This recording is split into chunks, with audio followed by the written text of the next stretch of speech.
কালকে মাহফিল ছিল চুয়াডাঙ্গা জীবননগর, শ্বশুর বাড়ি, একেবারে শ্বশুরের গ্রামে। এর চাইতে মনে হয় 10 ডবল মানুষ হবে। শাশুড়ি দেখে পাগল হয়ে গেছে, জামাই ধরে রেখেছে। আবার সকালে এই খাবার মাবার খাওয়ানোর কারণে আমার দেরি হয়ে গেছে। এই যে জার্নি, শরীর আর কভার করছে না। জেলখানায় যে কি খাওয়াইলো, ও পালিয়েও গেল, আমারে খাওয়িয়েও গেল। ও তো পালিয়েই যাবে, আর 3 বছর আগে যেতে পারলো না, কারণ আমার এই জেল খাটা লাগে না। কি খাওয়িয়েছে জেলখানায় আল্লাহ জানে। আমি এত চেষ্টা করছি স্বাভাবিক হওয়ার জন্য, কিন্তু না, শরীর পড়ে যাচ্ছে। আমার মনে হয় কিছু খাওয়িয়েছে ওরা। ওরা যারে বিদায় করে দিতে চায় তারে আস্তে আস্তে সোলো পয়জন এগুলো দিয়ে দিয়ে মেরে ফেলে। কোরআনের পাখি দেলাওয়ার হোসাইন সাইদি রহমতুল্লাহ আলাইহি, ওনারে সারা জীবন বিভিন্ন রকমের উল্টাপাল্টা জিনিস দিয়ে সারা জীবন দেখতাম। জেলের ভেতরে দুর্বল, উনি তো শক্ত মানুষ, কিন্তু দুর্বল করে ফেলেছিল। এরপরে ওনার আবার ডায়াবেটিস, শেষে দেখলেন না ইঞ্জেকশন দিয়ে মেরে ফেললেন। অনেকে বলেন না উনি মরে গেছে, কে মরে গেছে? 10 মিনিট ওনার সাথে আমি ছিলাম, এমনি এমনি মরে না। হ্যাঁ, যদিও সারা জীবনে তার দোয়া ছিল আল্লাহুম্মা ইন্নী আসআলুকা শাহাদাতান ফি সাবিলিক, হে আল্লাহ তুমি যাই করো আমাকে শাহাদতের মরণ দিও। এই কারণে জালেমদের হাতে আল্লাহ তাকে শাহাদতের মরণ দিয়েছে। আর যাকে তাকে আল্লাহ শহীদের মরণ দেয় না, কারণ এটা অনেক দামি জিনিস।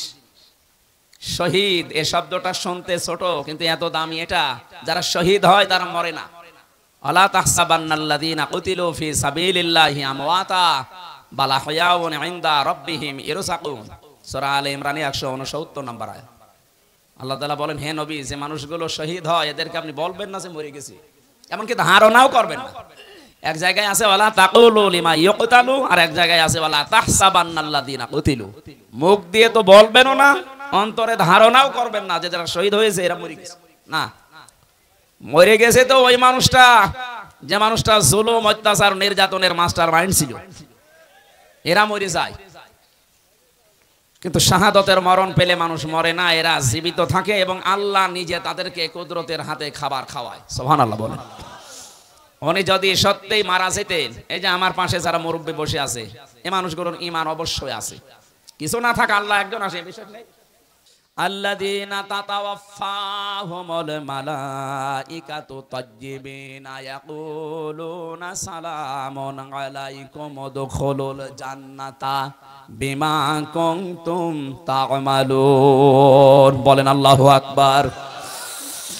এখানে আলেম যারা আছে তাদেরকে বলছি, এবার এখানে কয়েকটা গুরুত্বপূর্ণ শব্দ আমি পড়লাম। 1 নম্বরে তাজ্জিবিনা। আল্লাহ পাক বলেন, হামজা যখন বিছানায় পড়বে আষাঢ় দিয়ে মউতের ওই বিছানায়, ফেরেশতারা আগে আসবে। যদি তোমার জানটা পবিত্র হয়ে থাকে, যে তাজ্জিবিনা, তাজ্জিবিন মানে শুধু এই পোশাক আশাক পবিত্র না, শুধু শরীর পবিত্র না, তাজ্জিবিন মানে চিন্তা চেতনা বিশ্বাস এগুলোর পবিত্রতা না।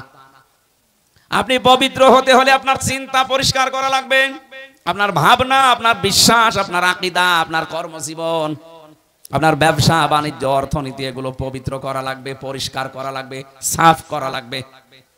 অথচ আজ আমরা পোশাকের পবিত্রতার জন্য, শরীরের পবিত্রতার জন্য, সাফ করার জন্য যত ব্যস্ত, আমাদের বিশ্বাস এবং আকীদা পরিষ্কারের জন্য অত ব্যস্ত না। কথা বুঝতেছেন? আমি আস্তে আস্তে ডোজ নিয়ে যাচ্ছি।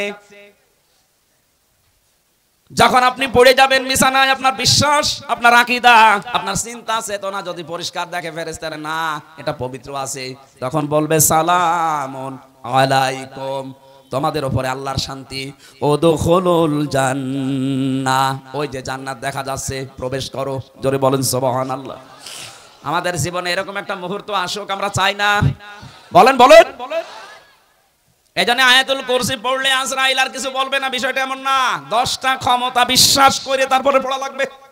আল্লাহ আমাদেরকে এইভাবে পড়ে আজরাইলের হাত থেকে বেঁচে যাওয়ার তৌফিক দেন, বলেন আমিন। হযরতে ইদ্রিস নবী বলেছিলেন, ফেরেশতা আমি মরতে চাই। আমি শুনেছি যে সব কিছু মিথ্যা হলেও মরণের যন্ত্রণা মিথ্যা না। আপনি আমারে দেখান, আমারে মেরে ফেলেন, কেমন কষ্ট লাগে আমি দেখবো, এরপরে আবার আমারে জীবিত করে দেবেন, কারণ জান কবজ করার দায়িত্ব তো আপনার। ঠিক আছে। দ্বিতীয় নম্বর শর্ত আমার, আপনি বলেছিলেন জান্নাত জাহান্নাম, এগুলো আমি আল্লাহর কাছ থেকে জানি। জান্নাত জাহান্নাম আছে, জাহান্নামে কেমন করে আল্লাহ শাস্তি দেয়, ওই শাস্তিটা আমি চোখে দেখবো, আমারে দেন। জাহান্নামের ভেতরে দিয়ে দেন, আমি দেখে তারপরে আপনি আমারে আবার বের করে দিবেন। ঠিক আছে। জান্নাতের ভেতরে কি শান্তি আছে, কি আরাম আছে, কি আনন্দ আছে, এগুলো আমি দেখবো, এই নিয়ামত, এগুলো দেখা শেষ হয়ে গেলে আপনি আমারে আবার বের করে দেবেন। ঠিক আছে। মরণের যন্ত্রণার এই কথা বলার পর ফেরেশতা আজরাইল আল্লাহকে বলেছিলেন, রব্বুল আলামিন, গিয়েছিলাম তো ভালো জায়গায় নবী মনে করে, কিন্তু এই লোকটা তো ভেজাল, ও মরতে চায়। আল্লাহ পাক বলেন, আমার বান্দা যখন আকাঙ্ক্ষা করেছে, ঠিক আছে, কাজ করো। মেরে ফেললেন, আবার জীবিত করে দিলেন। আমি তাফসীরের ভাষায় হাদিসটা পড়তে গিয়ে দেখেছি, এই যে হযরতে ইদ্রিস নবী কিন্তু শক করে মৃত্যুবরণ করেছিলেন। কি করে বলেন বলেন? শকের মরণ কেমন হয় দেখি, মৃত্যুর যন্ত্রণাটা। হযরতে ইদ্রিস নবী পরবর্তীতে দুনিয়ার মানুষকে জানিয়েছে, তোমরা জানো এই যে শক করে যে মরতে গেলাম, শকের এই মরণে কেমন কষ্ট হয়েছে। জীবিত ছাগলকে জিন্দা অবস্থায় চামড়া খুলে লবণ দিলে যেরকম লাগে, আমার ওই রকম লাগছিল। ও বগুড়াবাসী, শকের মরণে যদি এই হয়, আমরা যারা মরতে রাজি না তাদের কিছুই হবে না। তারপরও তো তিনি একজন নবী। ঠিক আছে, আপনি আমারে নিয়ে চলেন জাহান্নামে। জাহান্নাম আমি দেখতে চাই কেমন করে আল্লাহ শাস্তি দিচ্ছে। দেখালেন জাহান্নাম, ঘর ঘর করে আবার বের করে নিয়ে আসলেন, নিয়ে যান আমারে জান্নাতে। জান্নাতের ভেতরে প্রবেশ করিয়ে সব দেখাচ্ছে, সব শেষ হয়ে গেছে। বলছে কি, এবার চলেন। হযরত ইদ্রিস নবী ডাক দিয়ে বলে, আল্লাহর ফেরেশতা, চলে যাও। আমি যাব না। কেন? কারণ আমি আল্লাহর বাণী এটা জানি, খালিদিনা ফিহা লা ইয়াবগুনা আনহা হিওয়ালা। কোন মানুষ যদি জান্নাতে একবার যেতে পারে, আল্লাহ কোনদিন তাকে বের করে দেবে না, আর সে বের হতেও চাইবে না। আল্লাহ যখন বলেছে যে বের করে দেবে না, আমি তো চাই না বের হতে, তুমি ডিস্টার্ব করো কেন? চলে যাও। আজরাইল আলাইহিস সালাম বলছে, আল্লাহ তোমার নবী ইদ্রিস তো খুব চালাক। আল্লাহ বলেন, ফিরে আসো, আমার নবী ইদ্রিসের কপালে আমি এইটাই লিখেছিলাম। বলেন সুবহানাল্লাহ। আমি শুধু আলহামদুলিল্লাহ সুবহানাল্লাহ বলার জন্য আপনাকে এখানে বসিয়ে রেখেছি তা না। এখানে শিক্ষা কি পেলাম? হযরত ইদ্রিস নবী কিন্তু যে কোনো কায়দায় জান্নাতে গেছে। কথা বলে না কেন? ওনাকে আল্লাহ বের করে দিয়েছে, আর উনি বের হতে চাচ্ছে। নবীজির কথা অনুযায়ী এটা যদি জান্নাতের বাগান হয়, বিশ্বাস আমাদের আছে না নেই? তাহলে এখান থেকে আমার আল্লাহ আপনাকে বের করে দিচ্ছে, আপনি বের হয়ে যাবেন। এখন যেটা চলে যাবে মনে হবে ও জান্নাত ভালো লাগছে না, এবার যান, চলে যান। ওই যে চলে যাচ্ছে, যান যান যান, তাড়াতাড়ি যান। আপনি জাহান্নামে যাবেন, জান্নাত ভালো লাগছে না, চলে যান, যান। যারা এই ময়দানে এসে সত্যি জান্নাত মনে করে আমরা বসে আছি, যদিও জান্নাতের ভেতরে এরকম পচা লাইট থাকবে না, এরকম লাইট থাকবে, কয়েকটা সামিয়ানা দিয়ে ঘিরে দেবে নাকি। হাদিস হচ্ছে, যাকে সর্বনিম্ন জান্নাত দেওয়া হবে এই তামাম দুনিয়ার 10 দুনিয়ার সমান। আজ যারা জমি জায়গা হয় না, খালি মানুষের আত্মসাৎ করেন, তাদের কত জমি লাগবে, এরকম দুনিয়া 10টা বানিয়ে দেবে। জোরে বলেন আল্লাহু আকবার। এই জন্যে আল্লাহ রসুলের প্রতি যাদের বিশ্বাস আছে, এ দুনিয়া তাদের কাছে তুচ্ছ মনে হয়। আমরা হয়তো ওই পর্যায়ে পৌঁছাতে পারিনি, তাই যার হালকা পাতলাও পৌঁছিয়ে গেছে, শুধু বাংলাদেশ না, তামাম দুনিয়াও তার কাছে মশার ঠ্যাঙের মতো মনে হয়। কারণ তামাম দুনিয়া না, এরকম 10টা দুনিয়া আল্লাহ তার ইমানের কারণে তাকে জান্নাতে দান করবেন। আল্লাহ যেন আমাদের এরকম একটা পরিবেশ দেন, বলেন আমিন।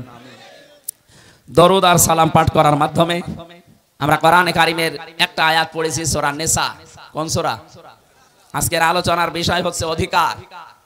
এই জিনিস থেকে আমরা প্রায় 53 বছরই কম বেশি বঞ্চিত আছি। অধিকার থেকে আমরা বঞ্চিত না? হযরতে মুআজ ইবনে জাবাল রাদিয়াল্লাহু তাআলা আনহু ইয়ামেনের গভর্নর হয়ে তাকে যখন আল্লাহর নবী পাঠাচ্ছিলেন, ডাক দিয়ে বললেন, মুআজ, আল্লাহর উপরে তোমার যে অধিকার, তোমার উপরে যে আল্লাহর অধিকার, তুমি কি জানো? বলছে, না, আপনি ভালো জানেন। নবীজি বললেন, তোমার উপরে আল্লাহর হক হচ্ছে এই তুমি আল্লাহর একনিষ্ঠভাবে গোলামি করবে, ইবাদত করবে। আর আল্লাহ পাক তোমার উপরে, তোমার আল্লাহর উপরে হক হচ্ছে আল্লাহ পাক দয়া করে তোমারে মাফ করে জান্নাতে দিয়ে দেবে। এজন্য আমার উপরে আল্লাহর কিছু হক আছে। মাওলানা আব্দুল বারী সাহেব বলল, হয়তো আমি একটু আঁচ পেয়েছিলাম, একটু ঘুমিয়েছিলাম, যখন উঠলাম দেখলাম এই আয়াতগুলো পড়ছিল। বাবার স্ফলিঙ্গ দিয়ে দ্রুত গতিতে যে পানিটা বের হয়ে যায়, না পাক পানি দিয়ে মায়ের রেহেমের ভেতরে আল্লাহ পাক মানুষকে আস্তে আস্তে তৈরি করতে থাকেন। সুম্মা খালাকনান নুতফাতা আলাকাতান ফাখালাকনাল আলাকাতা মুদগাতান ফাখালাকনাল মুদগাতা ইযামা ফাকাসাউনাল ইযামা লাহমা। জোরে বলেন সুবহানাল্লাহ। আল্লাহ পাক বলেন এই যে নুতফা, মুদগা, আলাক আস্তে আস্তে করে রূপান্তর করি 40 দিনে 40 দিনে 40 দিনে। আলাক শব্দের শাব্দিক অর্থ হচ্ছে যোগ। কি বললাম? এই যে পানির নিচে যেগুলো থাকে মানুষের শরীরের সাথে লেগে যায়, মায়ের জরায়ুর ভেতরে দেওয়ালের সাথে ঠিক 40 দিন আমরা এইভাবে যোগের মতো ঝুলেছিলাম। এখান থেকে আস্তে আস্তে চর্বি, চামড়া, গোশত এগুলো দিয়ে দিয়ে আমার আল্লাহ মানুষ বানিয়েছেন। রক্তের প্রবাহমান ধারা তৈরি করেছেন শরীরের ভেতরে, একটা আলাদা আকৃতি দিয়েছেন আমাদেরকে তিনি নিজে। এই যে ফেরেশতাদের দেখতে পাচ্ছেন এই বডিটা, এটা ফেরেশতারা বানিয়েছে। আর এই যে আকৃতি যেটা মুখ, এর ভেতরে আল্লাহ 5টা ইন্দ্রিয় শক্তি দিয়ে আল্লাহ নিজে বানিয়েছেন। বলেন সুবহানাল্লাহ। এই মাথার ভেতরে জিনিস আছে কয়টা? বলেন বলেন। যে চিন্তা আসে কোন জায়গা থেকে? মাথা থেকে। বলেন না কেন? শোনেন আপনি কি দিয়ে? কান দিয়ে। কথা বলেন, নিঃশ্বাস নিচ্ছেন, দেখছেন আপনি চোখ দিয়ে। 5টা ইন্দ্রিয় শক্তি গুরুত্বপূর্ণ, এগুলো সব এই মাথা কেন্দ্রিক। আল্লাহ এই জন্য নিজে এটা তার হাত দিয়ে বানিয়েছেন।